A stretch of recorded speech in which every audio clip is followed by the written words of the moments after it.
previously. And that's it. The new alphabet is A, E, I, O, U, P, B, C, Z, T, D, Phi, V, G, He, Re, She, Li, Me, Ni. So go and petition the alphabet department, the letter authorities, whoever's in charge of letters, and tell them to change the alphabet to this new, much better one. About a year ago, I uploaded the video fixing the alphabet and making it better, where I went through and fixed the really embarrassing mess that is the English language alphabet.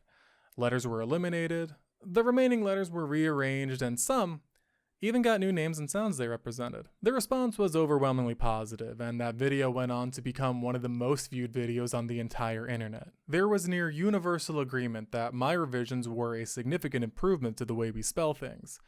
Even by most conservative estimates, we were projected to save 800 years of productive time by needing to teach children 6 fewer letters, and those children were going to have significantly more fun ending their alphabet song with Li, Me, Ni. Unfortunately, not everyone was happy with my choices. You see, at the end of that video, I asked you to petition the alphabet department to have these changes officially instated, and you did. But something happened that I didn't expect. The alphabet department started to fight back. Yeah, it turns out they didn't exactly appreciate me taking a hatchet to their precious alphabet and messing with their letters and song. I got legal threats in the mail, hit pieces about me in the media, and even the President of the United States weighed in on it. And somewhat less impressively, the Prime Minister of Sweden too. I, of course, remain steadfastly committed to my revisions. But things only got worse from there. I started to get weird, threatening phone calls demanding I take down my alphabet video. I'd have unmarked cars following me home and staying parked outside my apartment overnight. And then, regrettably, came the riots.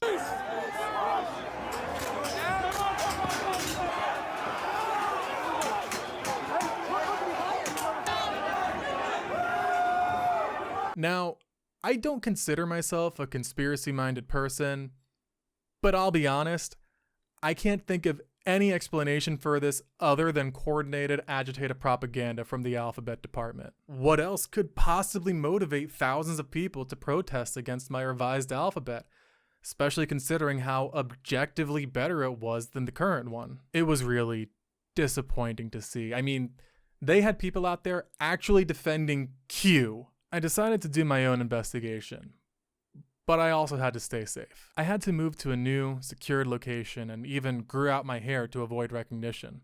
I knew it would only be a matter of time before they caught on and found me again, so I had to work fast.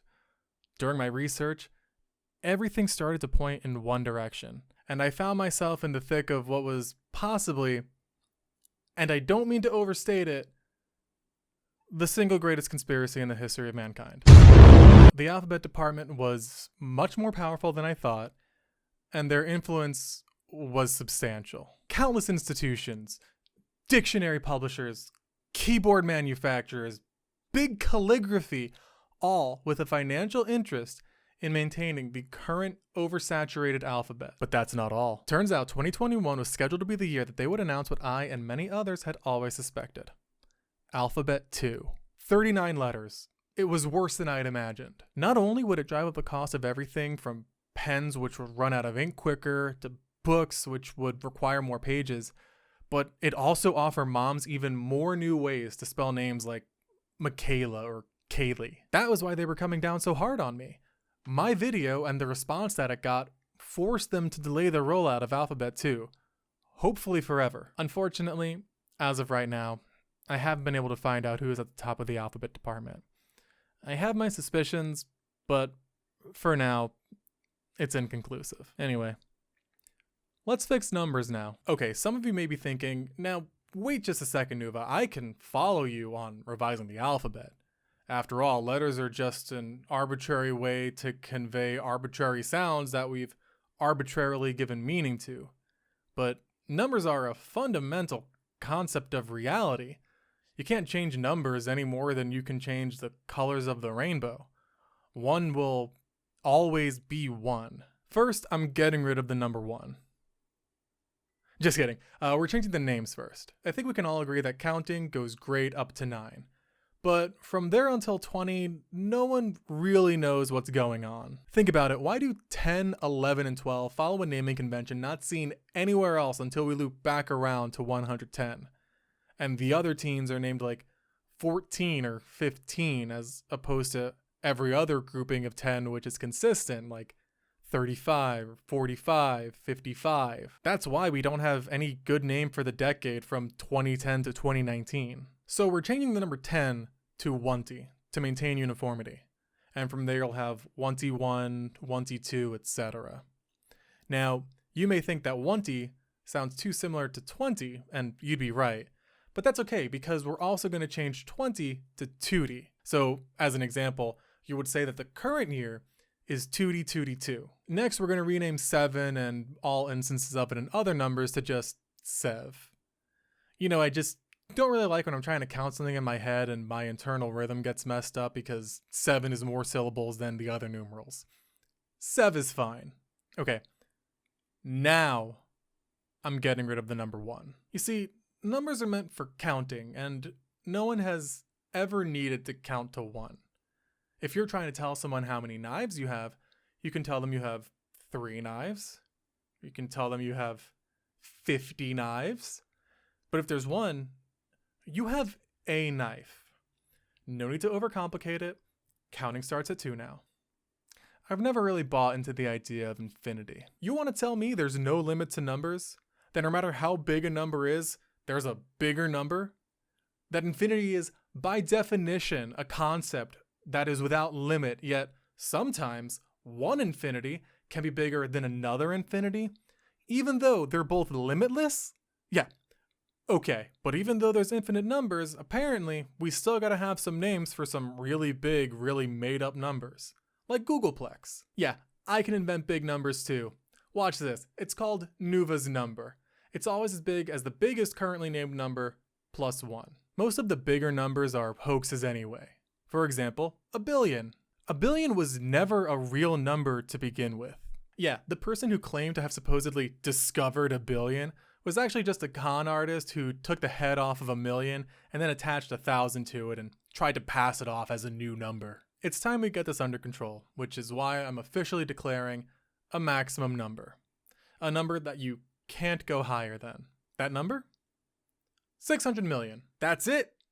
That's the limit. There's no need for any numbers bigger than 600 million. Oh, but what if I need to count higher? Stop.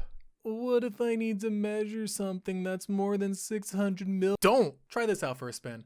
What's the current population of Earth? How about plenty? What about a minimum number? Is negative 600 million the limit for negative numbers as well? No, because from now on, there are no negative numbers. Again, I can't believe I have to say this, but no one would ever say, I have negative 30 knives.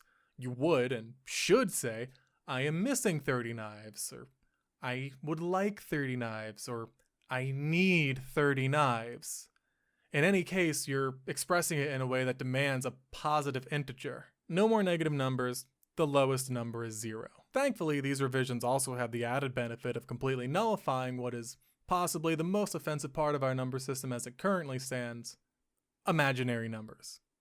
I know, it's been a long time coming, but that's why it's so important for these changes to be made. If your system for explaining supposedly fundamental truths of the universe requires you to start acting like a child making up new rules for Calvin Ball, maybe it's time to revise your system. Leave that to the astronomers and their precious dark matter. Whoever came up with I as a number deserves to be dead, which they are. If a number needs an admittedly pretend concept in order to exist, which it doesn't, then it shouldn't. And I think that should just about do it. Some pretty simple, common sense revisions compared to the sheer volume of numbers there are, but all in all, a much better, more cohesive numeric system. So, to recap, counting starts at 2, so you'll go 2, 3, 4, 5, 6, Sev, 8, 9, 1T, 1E1, 1E2, 1E3, 1E4, 1E5, 1E6, 1E7, 1E8, 1E9, 2D, 2D1, 2D2, etc. No big changes from there, all the way up to 600 million, which is now the maximum number. Also, no more imaginary numbers or negative numbers. I hope you enjoyed my video, Steven. If you didn't, I'm very sorry. If you did, thank you, and please click the like button and subscribe to my channel. I'd say to petition the number bureau for this one, but I don't really want a chance of repeat of what happened last time with the alphabet department, so for now, maybe just float this video by your math teachers and gauge their reaction to it.